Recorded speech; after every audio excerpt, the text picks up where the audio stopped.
Assalamualaikum and very good day everyone.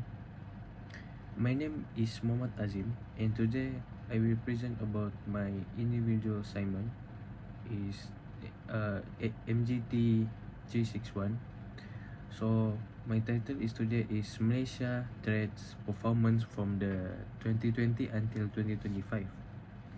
In this presentation, I will discuss Malaysia trades trends, major export and import sector, key trading partners, state contribution, and final recommendation for Malaysia future trade strategy. So for the overview, first let's begin with an overview. Over the past few years, Malaysian trade performance has shown resilience and recovery, especially after the COVID-19 pandemic. The global supply chain also recovered, which helped Malaysia strengthen its positions in international trade. So, based on the latest available data, Malaysia total trade for January to August 2025 reached 1.977 trillion, which is an increase of 3.8%. During the same period, export increased by 3.9% to 1.03 trillion, while imports increased by 3.6% to 946.62 billion. Because exports are higher than imports, Malaysia recorded a trade surplus of 86.07 billion, and this reflects positive economic health. This means Malaysia is earning more money from selling goods overseas compared to what we spend on import goods. So, for domestic export versus re-export, when we look at export structure, domestic export still dominate Malaysia trades. This is because Malaysia produce and export products like electronics, petroleum, and palm oil. However, re-exports also increased during 2025, especially for electronic components and machinery, because Malaysia acts as a major transit and assembly hub in Asia. Next, let's look at Malaysia imports.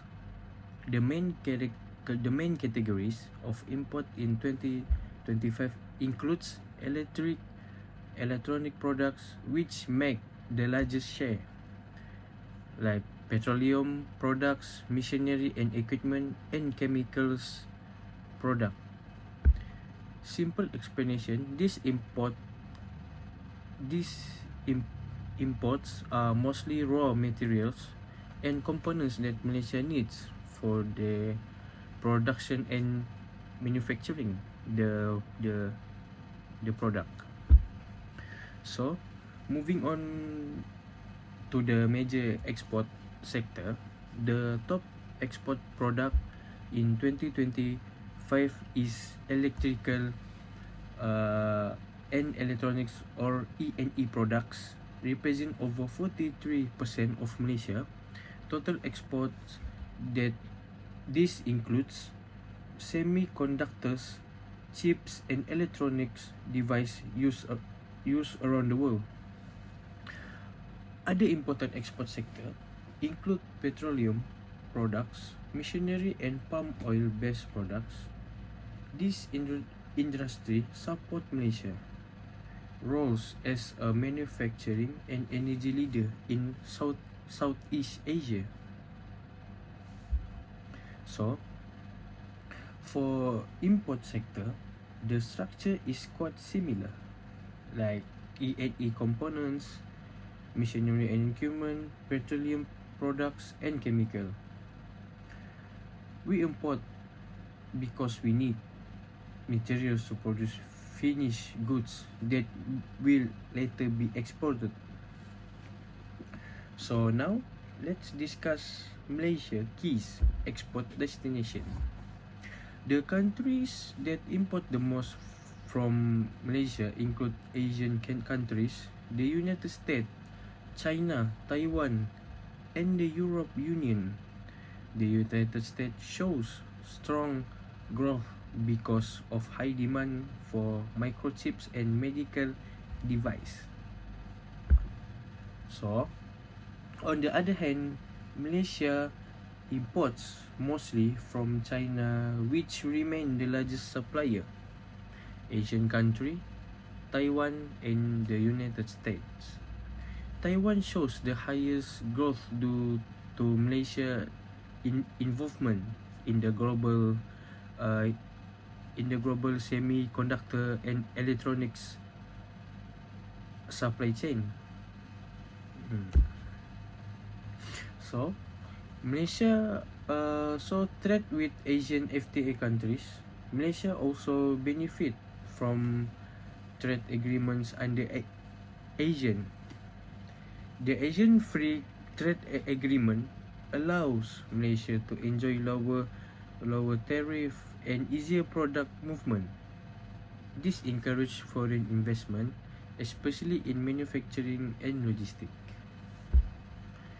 So, at the states level, the largest export contributors are typically Penang, known as Malaysia Silicon Valley, Selangor, due to its industrial and manufacturing zones, for Johor, because of its ports and factories, and Sarawak, especially for oil and gas. These states export the most because they have factories, ports, and strong industrial ecosystem. Looking ahead over the next 5 years, Malaysian trade in expected to continue growing, especially in artificial intelligence hardware, renewable energy products, integrated circuit packaging and testing, and highly value export industry. However, Malaysia should consider this recommendation, improve domestic supply chain to reduce reliance on imported materials, continue developing high technology industry, expand export markets beyond the US, China, and Asia, upgrade logistic ports and automation to remain competitive. For in conclusion, Malaysia trade performance from 2020 to 2025 has been strong and resilient, especially with continued growth in exports, particularly in electronic sector. With the right strategy and policy, Malaysia has the potential to strengthen its role as a major global trade hub. Thank you for watching and listening.